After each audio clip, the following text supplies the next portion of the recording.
What up, humans? Kurumi here, and welcome to the Mobile Legends Bootcamp. In this video, we are going to talk about the fighter, Lapu-Lapu. Lapu-Lapu has a good set of area of effect, dash, and disabling skills. Our great chief Lapu-Lapu is a fighter hero. I consider Lapu-Lapu as a great sustaining fighter, since his skills are all meant for area of effect damage to multiple enemies. Not only that, his passive skill grants him a shield that can really help him survive team fights. As a trivia, did you know that Lapu-Lapu is a national hero from the Philippines? Now, let me share some tips and tricks on how to use a Lapu-Lapu based on my experience. I will also teach you some combos and techniques on the latter part of this bootcamp. But before that, let me explain his skills one by one for further understanding.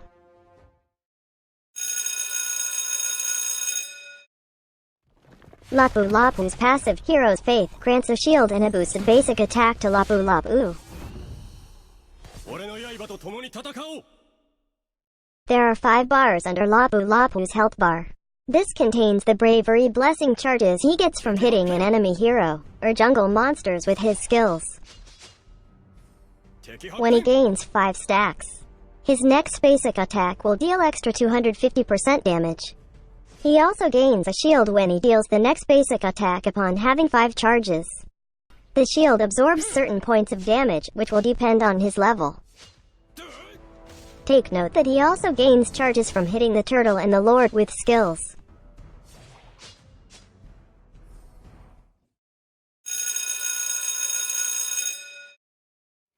Lapu-Lapu's first skill, just displayed, lets Lapu-Lapu hurl his 2 blades like a boomerang forward. Each blade deals a certain amount of physical damage to the enemies in the path. It also deals damage to enemies on its return path. Take note that enemies along the way could only be hit by 1 blade along the path. So it's better to hit enemies in between the 2 blades, so they can feel the wrath of both blades. Also, multiple hits on the same target will still only grant 1 charge of Bravery blessing. While on heavy sword state, his ultimate skill, this skill is enhanced. Casting this skill towards a direction will now launch a giant flying wheel blades. Enemies hit along the path will receive certain amount of physical damage. They will also have their movement speed reduced.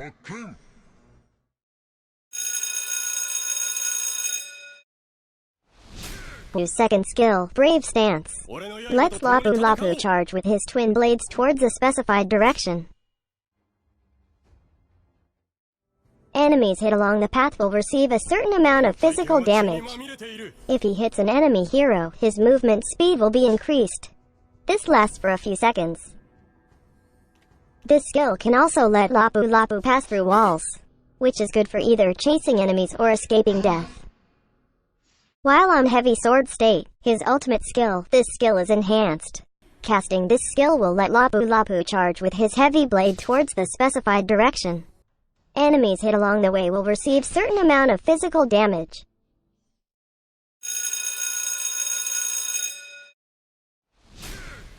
Lapu-Lapu's ultimate skill, Chieftain's Rage, lets Lapu-Lapu combine his twin blades into 1 heavy sword. Upon casting, Lapu-Lapu slashes the specified direction with his heavy sword. Enemies hit will receive physical damage and will be stunned for a few moments. He now gains additional physical and magic defense within 15 seconds. The defense points granted depends on the level of this skill.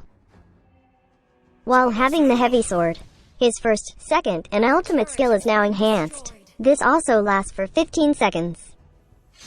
Take note that upon entering the heavy sword state, the enhanced set of skills are usable right away.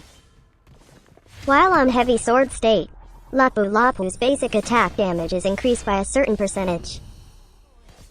Upon using this skill, Lapu-Lapu whirls his heavy sword, dealing a certain amount of physical damage to enemies around him.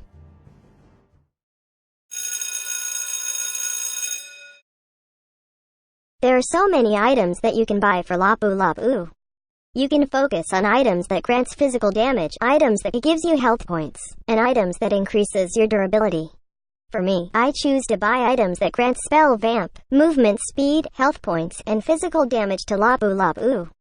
We are torn on two builds, which depends on your playing style. You can choose my build if you intend to be more on the physical damage side. On the other hand, you can choose Rodux build if you want to be more durable. As for starting item, you can consider buying Bloodlust Axe. This item grants physical attack and cooldown reduction. Its unique passive grants 20% spell vamp. Spell vamp regenerates health points from damage dealt by skills. Since all of Lapu-Lapu's active skills deal area of effect damage, then you can sustain inside team fights while spamming all your skills. Now, you can focus on buying his shoes. For his kicks, you can consider either magic shoes or warrior boots. Consider magic shoes if you want to cast your skills again as soon as possible. This item grants additional movement speed and cooldown reduction. The cooldown reduction can help you cast more of your skills. On the other hand, consider warrior boots if you want to be more durable. This item grants additional physical defense and movement speed. Its unique passive grants additional physical defense up to 25 points, depending on the basic attack received. This passive lasts for a few seconds. Buying attack items such as Blade of Despair will greatly increase your damage output. This item grants additional physical attack and movement speed. Its unique passive will give you additional physical attack when the target's health is below a certain percentage. The movement speed bonus can also help you chase enemies or escape death. Buying attack items such as Endless Battle can boost your damage effectively. This item gives you additional physical attack, health, mana regen, lifesteal, movement speed, and cooldown reduction. Do take note that Lapu-Lapu has no mana. Still, this is considered a good item for him. Its unique passive grants you additional true damage on your next basic attack after using a skill. Triggering the passive of this skill also grants you additional movement speed. With the cooldown reduction and its unique passive, Lapu-Lapu will be more explosive with this since he relies on his skills most of the time. For our new favorite item, you might want to consider Hunter Strike. This item grants physical attack and cooldown reduction. Its unique attribute grants physical penetration. Its unique passive improves your movement speed when you have attacked an enemy 5 times in a row. This buff lasts for 3 seconds. This effect has a cooldown of 15 seconds. This is a great alternative for the sprint spell, since the movement speed this item grants is just as good as using sprint. So this will let you chase enemies easily or escape death. Lastly, you might also want to consider Queen's Wings. This item grants physical damage, health points, and cooldown reduction. Its unique passive reduces damage taken by 50% when your health is less than 40% and also increases your physical lifesteal by 30%. This lasts for 5 seconds. This effect has a 50 seconds cooldown. The item build for Lapu-Lapu really depends on the enemy's lineup. So make sure to read each item's description so you can adapt in-game.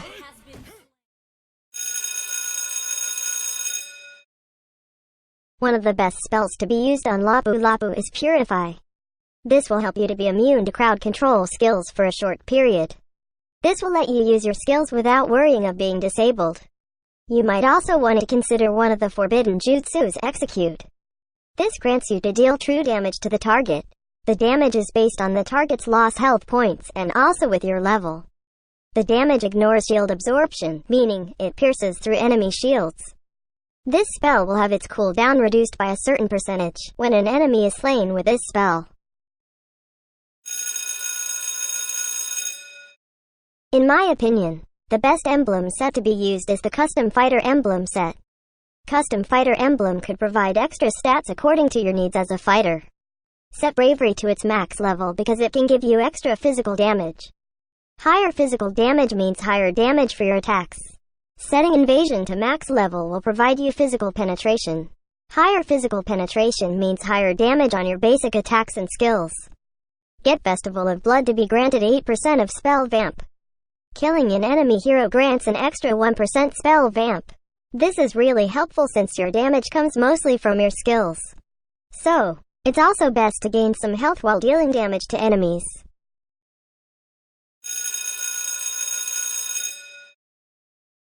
Set first skill to max level first. Prioritizing this makes the cooldown lower and the base damage higher. That means you can cast this skill again to deal pain to enemies.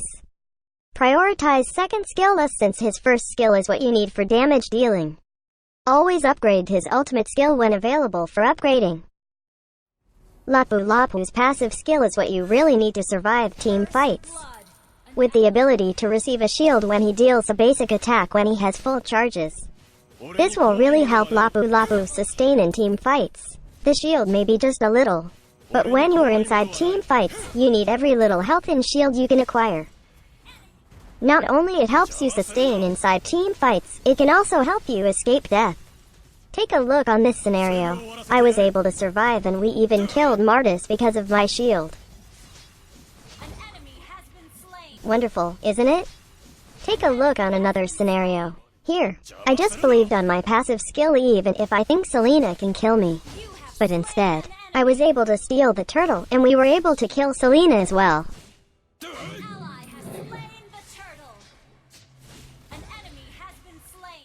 Lapu's first skill is what you need to deal pain to lots of enemies. As mentioned earlier, each blade thrown has different damage. So make sure to aim properly so that the target will receive both of your sword's damage. His first skill has a really long range, so never underestimate this skill. Killing spree. You have slain an enemy. This is one of your core skills when it comes in sustaining in team fights. Along with Bloodlust Axe, this skill will greatly grant you health points. Lapu-Lapu's second skill is what you need to either chase enemies or escape death. In Twin Blade mode, hitting enemies with this skill will grant you movement speed. So, this is best granted to chase enemies. In Heavy Sword mode, you can either use this to chase enemies or escape death. You have slain an enemy. Lapu-Lapu's ultimate skill is what you really need in team fights. With the ability to stun enemies for a few moments. This will really help your team have more time to burst their damage peacefully. On Heavy Sword mode, your skills are enhanced and the cooldown of your skills are reset. So, in Twin Blades mode, it's really advisable to use your first and second skill first before casting your ultimate. But it really depends on the situation. With Bloodlust Axe, your skills will really grant you lots of health from Spell Vamp. This will greatly help you sustain inside the team fight with a little risk of you dying. Just make sure that your skills are on cooldown when you engage. Because if your skills are on cooldown and you are inside the team fight, you will just rely on your basic attacks and your chance of dying is greater. You don't want to see yourself inside the team fight just to melt like an ice cream, do you? In terms of his combo, we usually follow a combo for Lapu-Lapu. Let's focus first on our combo when going against one enemy. First, we use our ultimate skill. This is not advisable since we really recommend using your first and second skill first. But on this situation, we need to steal the crab. Then, we use our second skill to get closer to the target. Then, we use our ultimate skill to deal burst damage. Then, we use our first skill. Since our skills are now on cooldown, we use our basic attacks. Take note that your basic attacks are boosted while on Heavy Sword mode. Then, we use our second skill to keep our distance. Then, we casted our first skill since our Bravery blessing will now have full charges. Then, we use our boosted basic attack to be granted a shield. Then, for our final blow, we have Execute to extinguish X-Borg's Flaming Act. In terms of combo in team fights or chasing enemies, we usually follow a simple combo. First, we use our ultimate skill to stun them immediately. Then, we use our second skill to get near the enemy. Then, we use our ultimate skill as a final blow since this deals burst damage. If that's not enough, then use your first skill, and you can use Execute afterwards if the enemy is still holding on. In terms of going in team fights, we usually follow this combo. First, we use our first skill to deal some damage to the enemies. Then, we dive in using our second skill. Since the situation tells my senses that it's best to stun them with my ultimate skill, then so be it. Then, I used my second skill to get near the enemy with lowest health. Then, I used my first skill to slow the target down. Then, I use my ultimate skill as my final blow. I can still somehow escape this situation with my Purify, but sometimes, even if you give your best to the one you love, you still feel pain and keep dying inside. You have been slain. Additional tip, execute is the forbidden jutsu. So, use it wisely to secure a kill. An ally has been destroyed. Remember, use it to secure a kill and not to steal a kill. You have slain an enemy. There is really no difference, so whatever. Do what you like. Double kill.